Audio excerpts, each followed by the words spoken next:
अगर आप चैनल पर नए हैं तो कृपया सब्सक्राइब जरूर करना और कहानी को शुरू से अंत तक देखना।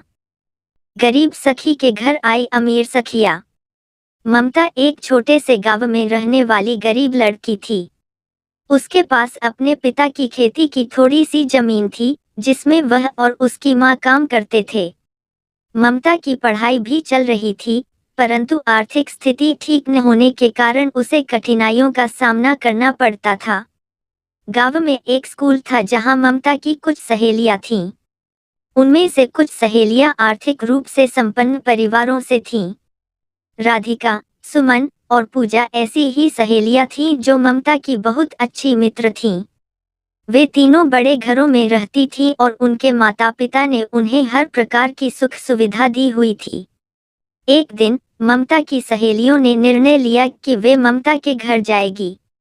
वे जानती थीं कि ममता के घर की स्थिति अच्छी नहीं थी, परंतु उनकी दोस्ती सच्ची और गहरी थी।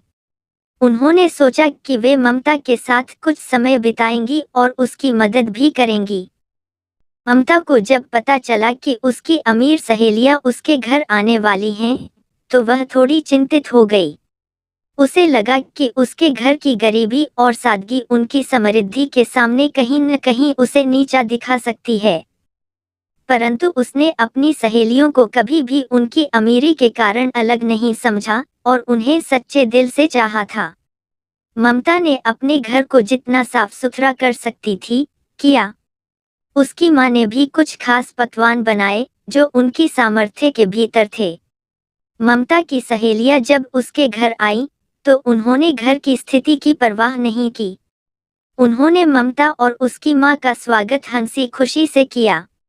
राधिका, सुमन और पूजा ने ममता के साथ खेतों में घूमना और खेलना शुरू किया। उन्होंने ममता की माँ के हाथों के बने पकवान खाए और उनकी तारीफ की।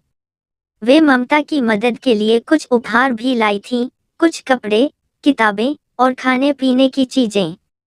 ममता की आंखों में आंसू आ गए। उसने कभी सोचा भी नहीं था कि उसकी सहेलियां उसकी इतनी मदद करेंगी। ममता की माँ ने भी सहेलियों को अपनी गरीबी के बावजूद अपने दिल से आशीर्वाद दिया। उन्होंने कहा, तुम सबने जो प्यार और सम्मान ममता को दिया है, उससे हमारा घर आज सच में खुशियों से भर गया है। इस मुलाकात ने ममता और उसकी सहेलियों की दोस्ती को और मजबूत कर दिया।